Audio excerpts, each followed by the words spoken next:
Hello friends, இது உங்கள் green தமிழா. இதே நம்ம மூவியில் ஃபேல்மி படத்தோட ரிவ்யூ தான் பார்க்க போகிறோம். இந்த படத்தோட ரிவ்யூ போகிறதுக்கு நம்ம சேனல் சப்ஸ்கிரைப் பண்ணி உங்கள் ஃப்ரெண்ட்ஸ் ஃபேமிலி சப்போர்ட் பண்ணுங்க. ஃபேல்மி 2023 ஹாட் ஸ்டாரில் தமிழ் டப்பிங்கில் வெளியான ஒரு family drama movie. Nitish Sahadev இந்த படத்தை டைரக்ட் பண்ணியிருக்காங்க. பேசில் ஜோசப், சந்தீப், ஜெகதீப் மற்றும் பலர் இந்த படத்தை நடிச்சிருக்காங்க. இந்த படத்துடைய கதை என்னன்னா, படத்துடைய ஹீரோ ஒரு டப்பிங் ஆர்டிஸ்டாக இருப்பார். இவருடைய ஃபேமிலி இவங்களாம் சேர்ந்து அப்படியே சந்தோஷமான ஒரு வாழ்க்கையை வாழ்ந்துட்டு இருப்பார். இவருடைய தாத்தா நான் காசிக்கு போகணும் அப்படின்னு சொல்லிகிட்டே இருப்பார். நான் என்னைக்காவது ஒரு நாள் தனியாக காசிக்கு போயே தீருவேன் அப்படின்ட்டு அடம் முடிச்சுட்டே இருப்பார். அந்த சமயத்தில் இவங்களுடைய ஃபேமிலியில் ஏகப்பட்ட பிரச்சனைலாம் ஏற்படும். இந்த பிரச்சனையை அவங்களுடைய தாத்தா தனக்கு சாதகமாக்குவார். இந்த பிரச்சனைலாம் தீர்றதுக்கு எல்லாரும் காசிக்கு போனாலும் அந்த பிரச்சனை தீரும் அப்படின்னு சொல்லுவார். உடனே ஹீரோ அவங்க ஃபேமிலி எல்லாரும் சேர்ந்து காசிக்கு போக முடிவு பண்ணிடுவாங்க. காசிக்கும் போவாங்க. இப்போ போன இடத்துல இவங்களுடைய ஃபேமிலிக்கு நிறைய பிரச்சனைகளும் நிறைய சம்பவங்களும் இருக்கும்.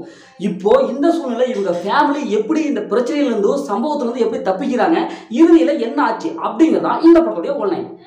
இப்போ இந்த படத்துடைய பாசிட்டிவ் பார்த்தலாம். படத்துடைய பாசிட்டிவ்னாவே ஸ்க்ரீன் பிளே தான். ஏன்னா ஒரு பக்காவான ஸ்க்ரீன் பிளே கொடுத்துருக்காங்க. படம் ஃபர்ஸ்ட் ஹாப்லேருந்து கடைசி வரைக்கும் நம்ம ஒரு ட்ரிப் எப்படி போகிறோம், அதில் எப்படியெல்லாம் பிரச்சனை ஏற்படும், எப்படியெல்லாம் சம்பவம் இருக்கும் அப்படிங்கிறத உள்ளபடி கொண்டு வந்துருக்காங்க.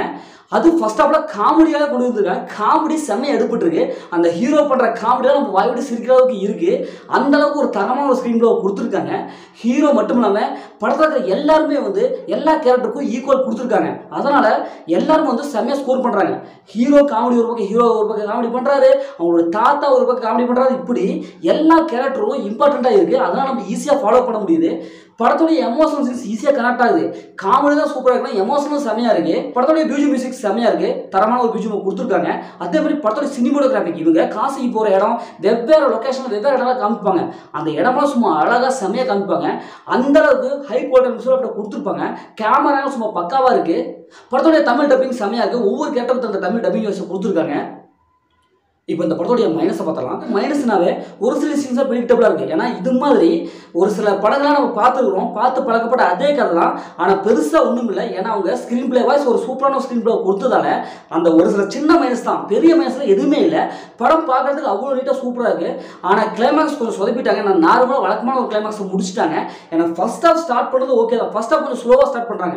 ஏன்னா படம் பிக்கப் ஆக ஒரு 10 நிமிஷமாவது ஆகுது. அந்த 10 நிமிஷத்துக்குள்ள நம்ம எப்படியாவது தாக்கு பிடிச்சி படத்தை பார்த்துட்டோம்னா அடுத்த வரதான் காமெடியில் செம்மையாக ஒர்க் அவுட் ஆகும். அந்த படம் ஒரு 1/4 மணி நேரம் ரொம்ப ஸ்லோவாக போகுது. அதை கொஞ்சம் ஃபர்ஸ்ட் ஆஃப் பெஸ்ட் இம்ப்ரெஷன் மாதிரி கொஞ்சம் ஸ்பீடாக கொடுத்துனாங்கன்னா இந்த படம் வேற லெவலில் இருந்திருக்கும். எனக்கு தெரிஞ்ச அளவுக்கு இதுதான் மைனஸுங்கிற மாதிரி படுது. மற்றதில் இந்த படத்தில் பெரிய மைனஸ்லாம் எதுவுமே இல்லை. இந்த படத்தை ஃபேமிலியோட பார்க்கலாம், கண்டிப்பாக ஃபேமிலியோட பார்க்கலாம். படத்தில் அந்த மாதிரி சென்ஸில் எதுவுமே இல்லை. முதல்ல படம் எப்படி இருக்குது, சூப்பராக இருக்கா இல்லை சுமாராக இருக்கா, இந்த படம் ஒரு ஒர்த்தான ஒரு மூவி தான். இதே மாதிரி மற்ற ஒரு புதிய மூவியில் சந்திப்போம். உங்களோட உங்கள் கவி பாரதி.